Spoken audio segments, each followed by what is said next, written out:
ओम नमो भगवते वासुदेवाय। ओम नमो भगवते वासुदेवाय। ओम नमो भगवते वासुदेवाय। नारायणं नमस्कृत्य नरं चैव नरोत्तमं देवीं सरस्वतीं व्यासं ततो जयमुदीरये। नष्टप्रायेषु भद्रेषु नित्यं भागवत सेवया भगवती उत्तमश्लोके भक्तिर्भवति नैष्ठिकी। नमो विष्णुपादाय कृष्णपृष्ठाय भूतले श्रीमते भक्तिवेदांत स्वामिनिति नामिने। नमस्ते सारस्वती देवे गौरवाणी प्रचारिणे निर्विशेष शून्यवादी पाश्चात्य देश तारिणे। हरे कृष्ण। तो श्रीमद् भागवतम स्कंद 1 अध्याय 4 श्री नारद का प्राकट्य श्लोक संख्या 25। स्त्री शूद्र द्विजबंधूनां त्रयीन श्रुतिगोचरा कर्मश्रे कर्मश्रेयसि मूढानां श्रेय एवं भवेदिह इति भारतमाख्यानं कृपया मुनिना कृतम्।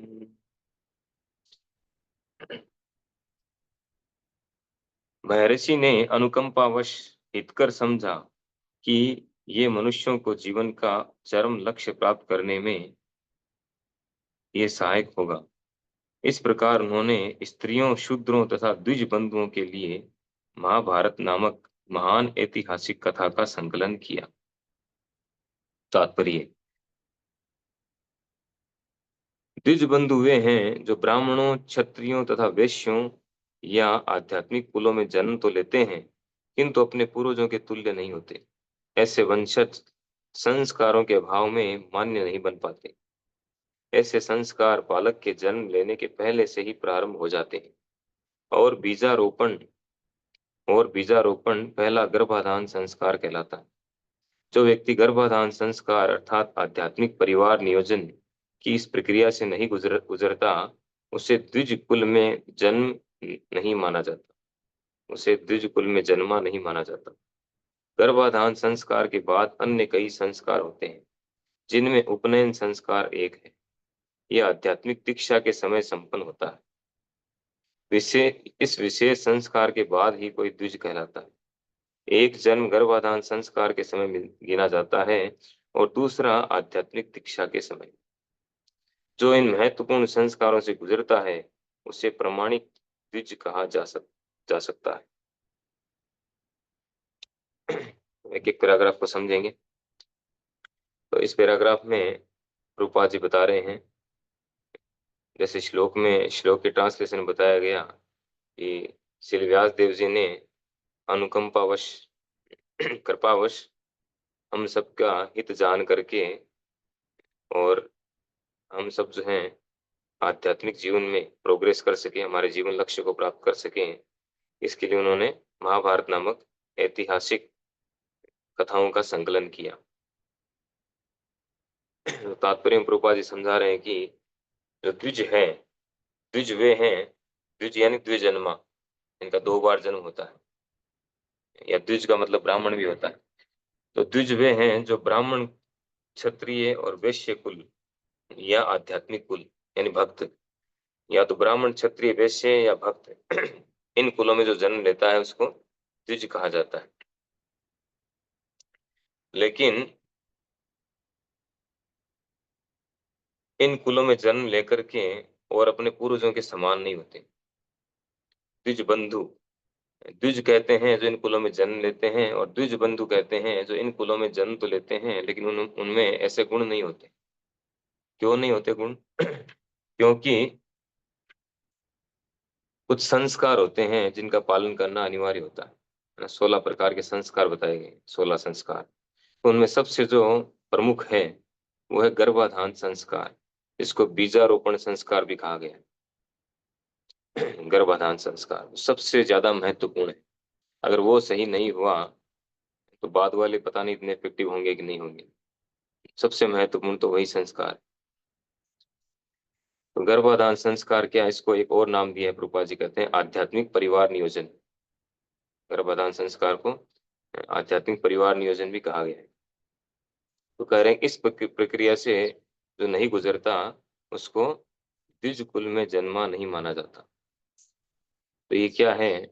ये है कि जब विवाह संस्कार के बाद में संतान उत्पत्ति करना होता है, तो संतान उत्पत्ति करने के लिए ऐसा वैदिक कल्चर में है, शास्त्रों में बताया गया है कि पहले से पूरा प्लान होता है।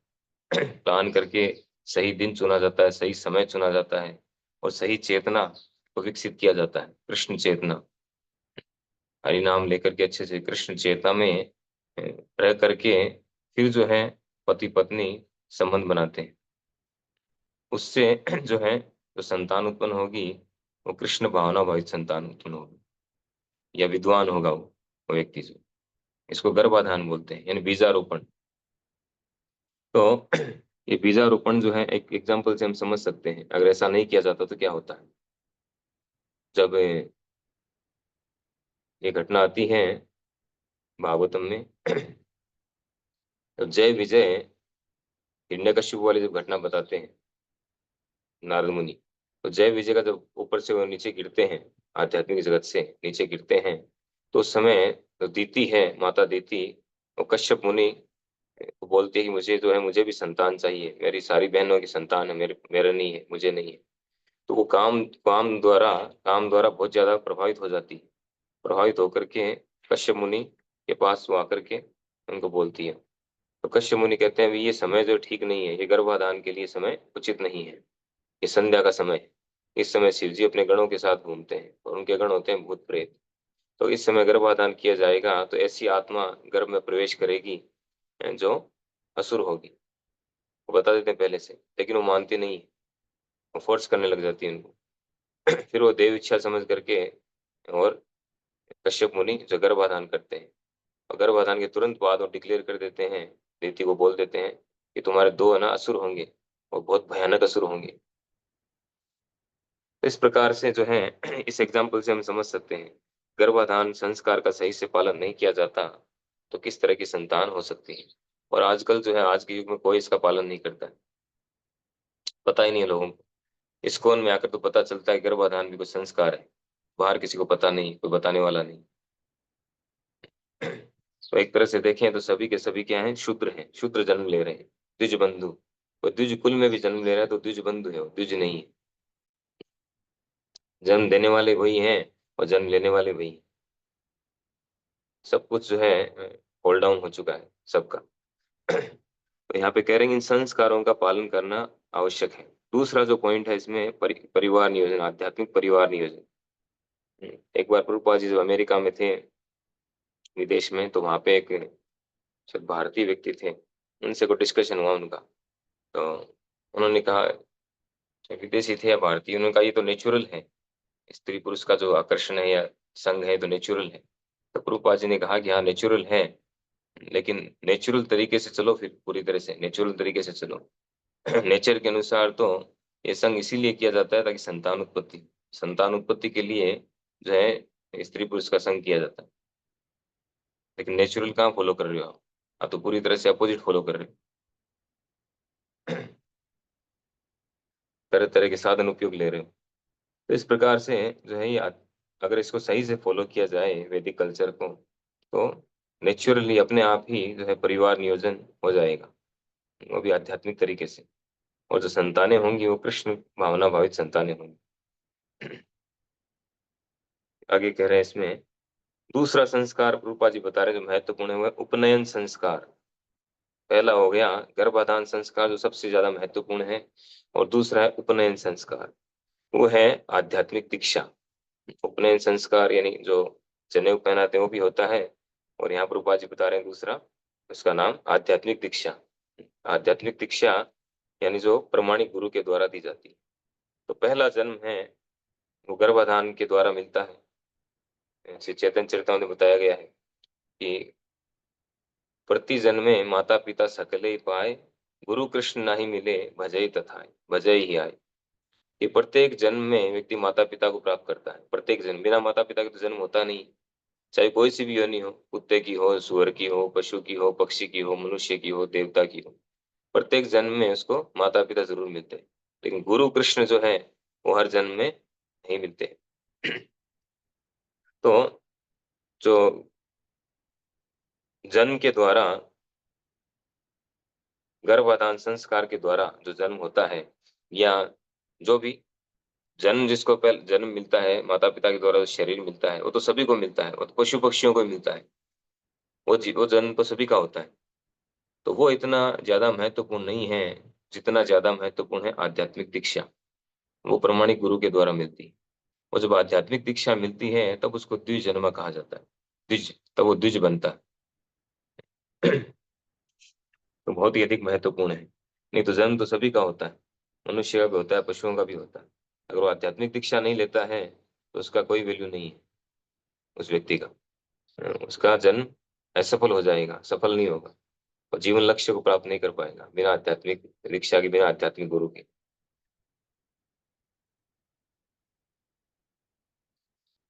फिर नेक्स्ट है, यदि माता तथा पिता आध्यात्मिक परिवार नियोजन अर्थात गर्भाधान संस्कार का पालन किए बिना केवल वासनावश संतानें उत्पन्न करते हैं, तो ये संतानें द्विज बंधु कहलाती है। निश्चित रूप से ये द्विज बंधु नियमित द्विजों के बालकों के समान बुद्धिमान नहीं होते। ऐसे द्विज बंधुओं की गणना शूद्रों एवं स्त्रियों के साथ की जाती है, जो स्वभावतः अल्पज्ञ होते हैं। शूद्रों तथा स्त्रियों को विवाह संस्कार के अतिरिक्त कोई अन्य संस्कार नहीं करना होता। अब इस पैराग्राफ में प्रभुपाद जी बता रहे हैं कि यदि ऐसा फॉलो नहीं किया गया, गर्भाधान संस्कार का पालन नहीं किया गया तो क्या होगा। तो कह रहे हैं कि अगर नहीं किया गया तो जो संतानें होंगी वो होगी द्विज बंधु, वो द्विज बंधु होंगे। तो केवल वासनावश संतानें उत्पन्न की जाती हैं, वैदिक सिस्टम को फॉलो नहीं किया जाता, वो द्विज बंधु कहलाते हैं। वो इतने बुद्धिमान नहीं होते। तो हो सकता है द्विज कुल में जन्म लिया हो, उनका कुल जो है द्विज कुल हो, ब्राह्मण क्षत्रिय वैश्य कुल हो, पहले की परंपराएं बहुत बढ़िया रही हो, उनके पुरखे बड़े बड़े राज ऋषि रहे हों, या प्रेजेंट वाले भी हों। लेकिन अगर वो भी अगर फॉलो नहीं करें इसको, गर्भाधान संस्कार को, तो उनके जस्ट बाद वाले जो आएंगे वो इतने बुद्धिमान नहीं होंगे, इतनी उन्नत चेतना वाले नहीं होंगे। उनकी चेतना जो शूद्रों वाली होगी।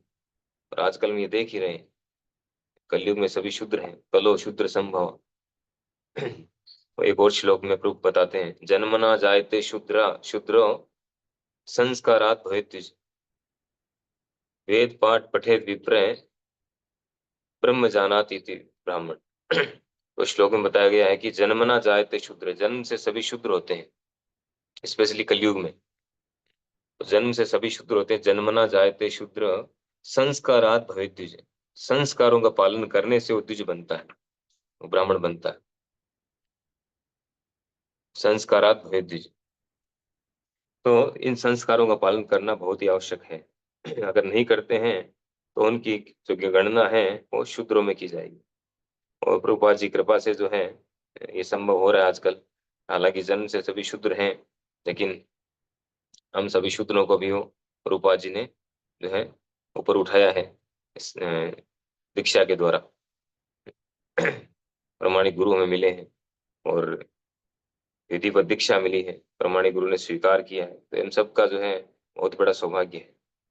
तो जो व्यक्ति इनको फॉलो नहीं करते हैं वो वास्तव में शूद्र हैं। शूद्र एवं स्त्रियों के साथ की जाती है, जो स्वभाव से अल्पज्ञ होते हैं। स्त्रियों को और शूद्रों को स्वाभाविक रूप से अल्पज्ञ बताया गया है, कम बुद्धिमान बताया गया। प्रभुपाद जी एक जगह कहते भी हैं एक श्लोक में, लेक्चर में, कि स्त्रियां जो है वो ज्यादा विश्वसनीय नहीं होती। बहुत कम स्त्रियां हुई हैं जो विश्वसनीय हुई है, फेमस हुई है। या एक श्लोक में चाणक्य पंडित का एक श्लोक कोट करते हैं प्रभुपाद जी, विश्वास में जायते स्त्री सुराज कुलेशुआ। स्त्रियों का और राजकुल के व्यक्तियों का, राजनीतिक व्यक्तियों का विश्वास नहीं करना चाहिए। लेकिन इसका मतलब ये नहीं है कि सभी स्त्रियां एक ही कैटेगरी में हों, ऐसा नहीं है, ये जनरल है। ज्यादातर ज्यादातर ऐसा होता है। जैसे कलयुग में करें कलो शूद्र संभवा, कलयुग में सभी शूद्र है। इसका मतलब ये नहीं है कि कोई ब्राह्मण होगा भी नहीं इसमें कलयुग में, या कोई द्विज नहीं होगा, ऐसा नहीं है। जो पालन करेंगे वैदिक नियमों का होंगे। वैसे स्त्रियों का है, ऐसा नहीं सारी स्त्रियां ऐसी होती हैं, लेकिन ज्यादातर होता है ऐसा। स्त्रियां बहुत इंटेलिजेंट भी होती है। हमारे वैदिक जो शास्त्र हैं, वैदिक कल्चर है, उसमें तो स्त्रियों को सबसे ज्यादा प्रधानता दी गई है। तीनों जो बड़े बड़े डिपार्टमेंट हैं वो तीनों स्त्रियों के। जो शक्ति का डिपार्टमेंट है वो दुर्गा देवी के हाथ में, धन का डिपार्टमेंट है लक्ष्मी जी के हाथ में, उनको दिया गया है। और जो बुद्धि का डिपार्टमेंट है, विद्या का, ज्ञान का, वो सरस्वती जी को दिया गया। तो सारे बड़े बड़े जो डिपार्टमेंट हैं, पोस्ट हैं, सारी बड़ी बड़ी, वो माताओं को दी गई। माताओं को पूजनीय बताया गया है। हर प्रत्येक जो स्पिरिचुअल कार्य होता है या रिचुअल्स होते हैं, प्रत्येक संस्कार में पति पत्नी दोनों का होना अनिवार्य है। इवन जो है रामायण में हम देखते हैं, जब भगवान रामचंद्र तो पुल को बनाने से पहले पूजा करना चाहते थे, शिव जी की पूजा करने के लिए रावण को बुलाया गया था। आसपास कोई पुरोहित नहीं था, तो उन्होंने इंक्वायरी किया कौन है पुरोहित, तो पता चला कि रावण है, सबसे बड़ा पुरोहित वही है, उसको बुलाओ। तो रावण को इनविटेशन भेजा गया। तो उनके पास कुछ सामान सामग्री भी नहीं थी, वो पूजा की सामग्री भी नहीं थी, तो रावण जो है पुरोहित के रूप में आए आए वहां पर, और सारी सामग्री भी खुद लेकर के आए। और साथ में बताया गया कि सीता जी को और साथ में लेकर के आया, क्योंकि रावण भी जानता था। इन वैदिक कल्चर में जो है असुर भी जो है वो जानते थे, वो भी वैदिक कल्चर फॉलो करते थे, असुर भी, उनको संस्कार पता थे। लेकिन आजकल के जो लोग हैं वो तो इतने डिग्रेडेड हो गए हैं, देखने में सब मनुष्य हैं लेकिन असुरों से भी नीचे हो गए हैं। संस्कार फॉलो नहीं करते, संस्कारों का पता नहीं। तो रावण जो सीता जी को साथ लेकर के आया था वो पूजा पूरी कंप्लीट करवाने के लिए, कि अकेले कैसे बैठेंगे पूजा में, भगवान रामचंद्र के साथ सीता जी को साथ में बिठाया। तो असुर भी जानते थे, लेकिन आजकल जो है इतने गिर चुके हैं कलयुग में लोग, लोगों की जो चेतना इतनी गिर चुकी है कि वो वैदिक संस्कारों को बिल्कुल फॉलो नहीं करते, इसलिए शूद्र कहा गया। तो स्त्रियों का हर जगह सम्मान होता है वैदिक कल्चर में। ऐसा नहीं है, ये जो वेस्टर्न कल्चर है, वेस्टर्न फिलोसफी जो आजकल जो चल रहा है कि स्त्रियों को स्वतंत्र करो और स्त्रियों को गुलाम बना रखा है। हाँ, ये कुछ समय पूर्व है जो है ऐसा हो गया था, कुछ कुछ लोगों की वजह से, कि स्त्रियों के साथ दुर्व्यवहार हुआ, गलत आचरण हुआ उनके साथ में। एक जो सती प्रथा है, ये प्रथा बन गई। सती होने वाली जो वो सती स्वेच्छा से होती थी अपने पति के साथ, लेकिन बाद में इसको प्रथा बना दिया गया। या स्त्रियों के साथ जैसे कुछ कम्युनिटी में स्त्रियों को, जब लड़कियां जन्म लेती थी, लड़कियों को जन्म लेती जहर दे दिया जाता था। तो एक लिए ये कलयुग की शुरुआत होने के बाद हुआ है ये सब चीजें। वो पीछे करीब 500-700 सालों में, 1000 सालों में ये सब चीजें हुई। बाकी वैदिक कल्चर में ऐसा नहीं है, अगर शास्त्रों को उठा के हम देखेंगे तो ऐसा कहीं भी नहीं। इवन भागवतम में सबसे पहली जो प्रार्थना है वो कुंती महारानी जी की प्रार्थना है। भागवतम जो इतना बड़ा ग्रंथ है, 18,000 श्लोक हैं, सबसे सर्वोपरि ग्रंथ है जो भागवतम, उसमें सबसे पहली प्रार्थना कुंती महाराज जी की प्रार्थना है, उनको सबसे पहला स्थान दिया गया। तो जो नासमझ लोग हैं वो इस तरह की बातें करते हैं कि वैदिक कल्चर में स्त्रियों को सम्मान नहीं मिलता है, या स्त्रियों का अपमान होता है, स्त्रियों के साथ गलत व्यवहार किया जाता है, ये मूर्खता है। उन्होंने शास्त्र पढ़े नहीं है। फिर है, अल्पज्ञ श्रेणी के व्यक्ति यथा स्त्रियां शूद्र तथा उच्च वर्णों के अयोग्य पुत्र आवश्यक योग्यताओं से विहीन होते हैं, जिससे वे दिव्य वेदों के उद्देश्य को नहीं समझ पाते। ऐसे लोगों के लिए महाभारत लिखा गया है। महाभारत का उद्देश्य वेदों के उद्देश्य की पूर्ति है। अतः इन अतः इस महाभारत में वेद का सार भगवत गीता सन्निविष्ट है। अल्पज्ञ लोग दर्शन की अपेक्षा कथाओं में अधिक रुचि दिखाते हैं। अतएव वेदों के दर्शन का प्रवचन भगवान कृष्ण द्वारा भगवत गीता के रूप में किया गया। व्यास देव तथा भगवान कृष्ण दोनों ही दिव्य पद पर हैं। अतः उन्होंने इस युग के पतित आत्माओं के कल्याण के लिए सहयोग किया। भगवत गीता समस्त वैदिक ज्ञान का सार है। यह आध्यात्मिक मूल्यों का वैसा ही प्रथम ग्रंथ है जिस प्रकार उपनिषदें हैं। वेदांत दर्शन तो अध्यात्म के स्नातकों के अध्ययन करने का विषय है। केवल स्नातकोत्तर छात्र ही आध्यात्मिक या भगवत भक्ति में प्रवेश पा सकते हैं। ये एक महान विज्ञान है और इसके परमाचार्य श्री चैतन्य महाप्रभु के रूप में स्वयं भगवान है।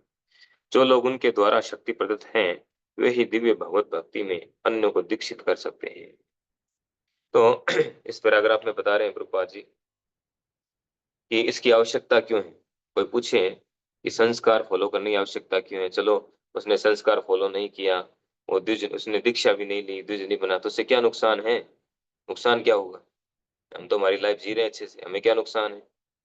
तो कह रहे हैं कि ऐसे अल्पज्ञ लोग जो हैं, ऐसे अल्पज्ञ श्रेणी के व्यक्ति यथा स्त्रियां, शूद्र तथा उच्च वर्णों के अयोग्य पुत्र, ऐसे व्यक्ति आवश्यक योग्यताओं से विहीन होते हैं। उनमें आवश्यक योग्यताएं नहीं होती है, जो योग्यता होनी चाहिए।